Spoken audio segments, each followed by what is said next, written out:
So my name is Nwabisa Dumeduze from Port Elizabeth. I came to Cape Town to study tourism. I studied at the CPUT, Cape Peninsula University of Technology. I studied tourism because my dad was a travel writer. So I always wanted to know more about the tourism industry in terms of who actually designed our itineraries. Like I was more excited about that. So I ended up saying to my mom, I want to study tourism. And then that's how I got into this lovely industry of ours. Wow, so your dad was a travel writer.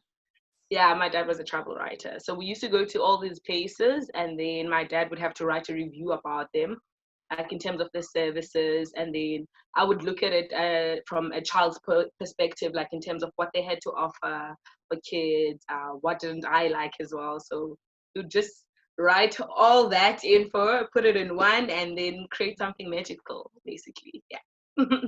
Awesome. So, of course, your family were very supportive when you said you wanted to get into tourism. You didn't have to persuade them. No, I did not. Actually, my mom was like so happy. I think it was a service that she got when she went to Botswana. There was a lady who was traveling with them, who was their tour leader, basically. And she was so in love with how efficient this lady was, how she gave them every morning, like the weather, told them like today we're doing this and that. So when I said I wanted to come into the tourism industry, she was like, definitely go ahead. I hope you're going to be as great as that lady I met in Botswana. I'm like, okay, I'll definitely do that, mom. So yeah, so my mom was very supportive. Unfortunately, at the time, my dad had passed away, but yeah, so it was actually like one of those things. I'm like, let me do this. Like, let me learn more about this industry. And I was very fortunate enough because when you're studying at CPUT, they offer you opportunities in terms of like you study for 2 years and then you get 6 months whereby you can do your internship.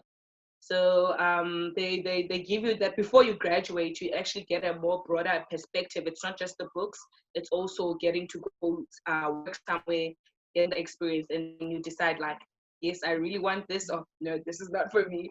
And definitely for me, I was like, yep, I want to keep doing this. So where did you intern?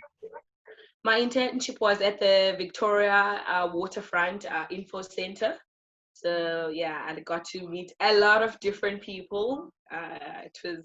I used to cry, I won't lie, but I was like, I'm sticking this through. I'm gonna do this. So tourism is massive. I mean, you could go down lots of different paths when you study tourism. And what were the areas that were the most interesting to you? What is it that you decided I actually want to pursue this part of tourism?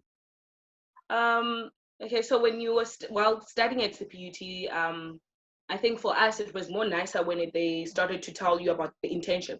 So they get to tell you about going to the cruise, working for companies like Avis, or working for airlines. Or so for me, I was always interested. Like it goes back to growing up, always wanting to know how to design an itinerary, what goes into that process. So for me, it was quite easy. When I came to the industry, I already knew what I wanted.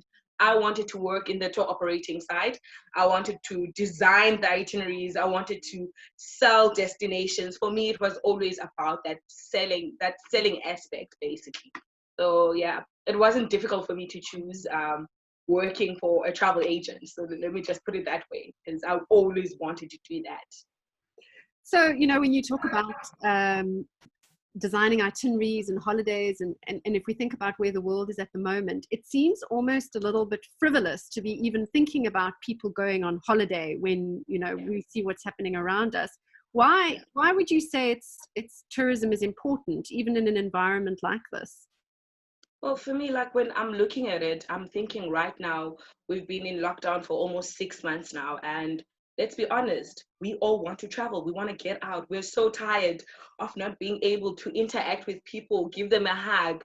So the nice part about the tourism industry is that it offers you that thing, that intimacy of meeting new people, trying out new cuisines, exploring different destinations. So the tourism industry is basically a need because every human needs something different. We need we need food, we need, So as much as it's very difficult right now, but I know that come 6 months from now, everybody will say they definitely want to travel somewhere, like even if it's just within our provinces, like, you want to do something different, you want to try out something new. So for me, that's how I'm looking at it. I definitely know right now where I'm sitting, like I would love for somebody to say, hey, would you like to go on a road trip with me? I would definitely say yes, because I need that,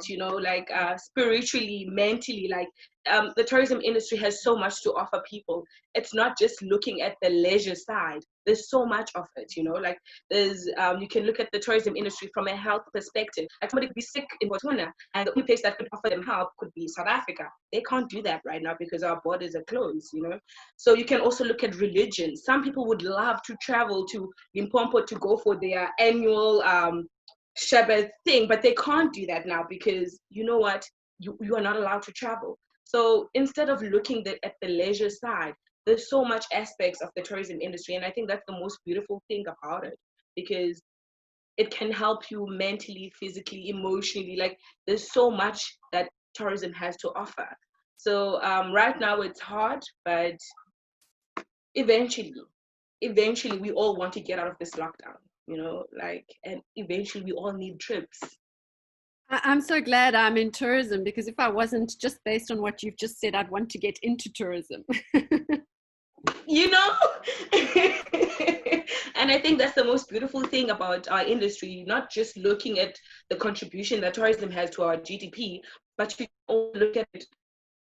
You can be work as an air hostess, like servicing people might be good for you, like emotionally for you, you enjoy that. You can look at planning trips for people that want to do like yoga or exercising is a big thing right now, like, so there's so much things that the tourism industry has to focus on.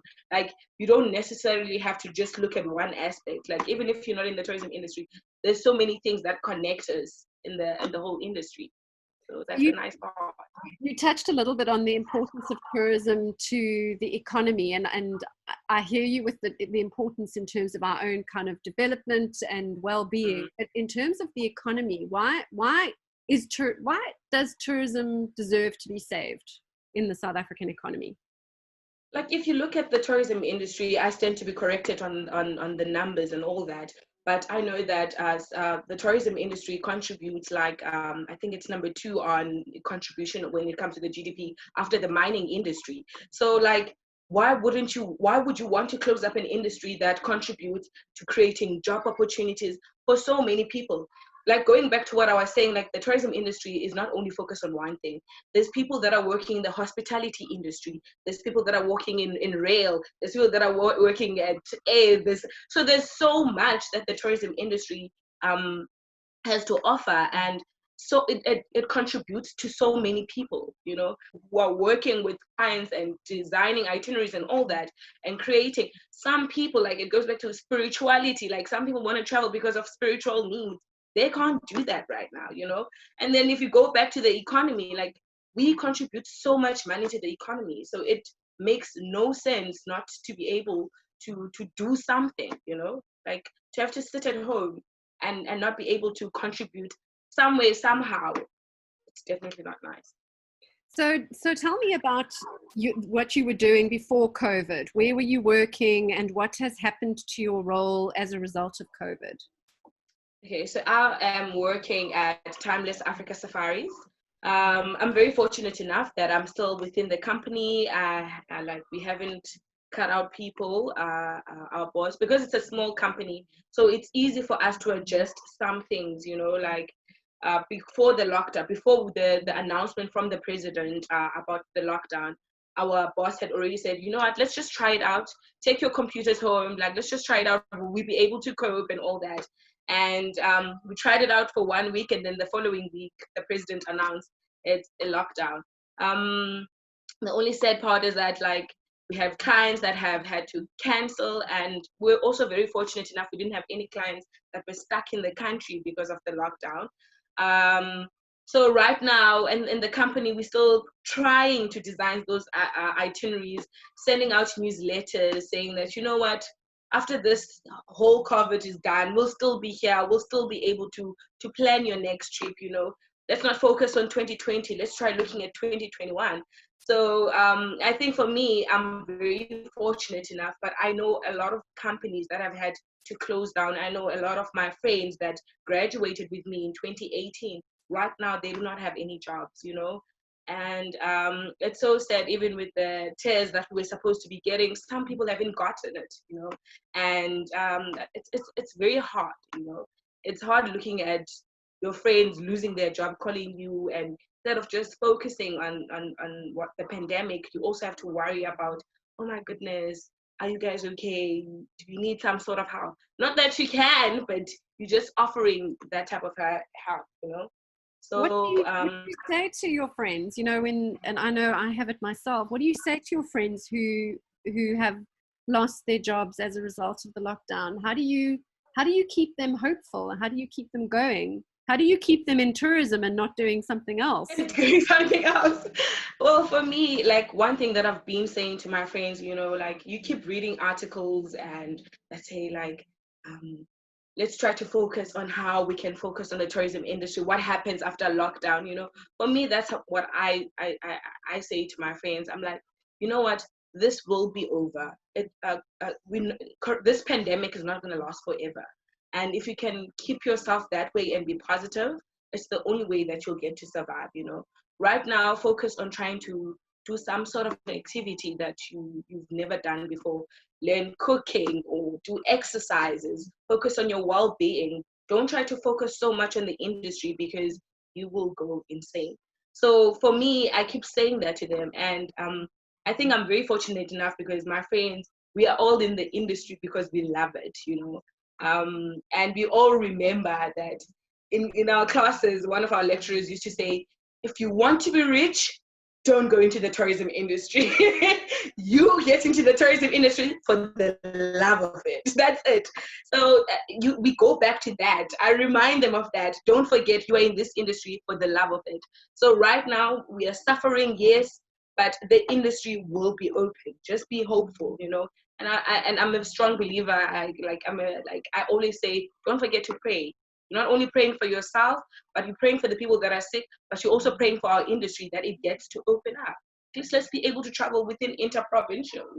Like, let's not focus on so much on people from the outside. Let's just focus on our country right now. So that's the only thing that I keep saying to them. And somehow it has kept them positive, and I keep saying, you're not in this, you are not in this alone. Don't allow yourself to sink. Remember that there's so many people that are also going through this. So it's the only way that you can talk to your friends and keep them positive. Like you give them hope. Like don't focus so much on the negative. Try to think and look into the future. That's what I always say. And as a young woman in tourism, what would you say your responsibility is? And I'm a woman in tourism, but I'm certainly not a young woman in tourism. What would you say our responsibility is to the other women in tourism? What should we be doing to make sure that their voices are heard as well? Well, for me, I really feel like I should not only focus on the young people. I need to also focus on other women in the industry. Yes, as young people, we're kind of feeling demotivated at the moment, but there's so many hashtags that are saying open up the industry, like I am tourism. So we need to look and take those our social media as a platform to actually talk, to actually speak out, to actually tell Cyril as well, look here, the tourism industry is so important. Like, if you can open up the taxi industry and you can allow 15 people to be in a taxi, why can't 6 people be sitting in a nice safari somewhere? These are the times whereby as young people we get to be able to use our TikToks, our Instagrams, our Snapchats, every social media platform that we have. It's the only place that we need to be communicating so that our voices can be heard. And when we do something like that, even people that are not active on social media, but they might see, or somebody can screen grab what you have said and they can share it with a group. Like, I'm saying this to people that are much more older that don't really use social media, but they can also get to see it, because right now everybody's at home. So whatever hashtag you start, chances are it will get the message across. It will get to Serial because it needs to get to Serial. So I believe that right now the only thing that we can do as young South Africans is to speak out and to make our voices heard. They might have not been heard in the past, but right now this is the best time for us to be talking and just sharing our opinions.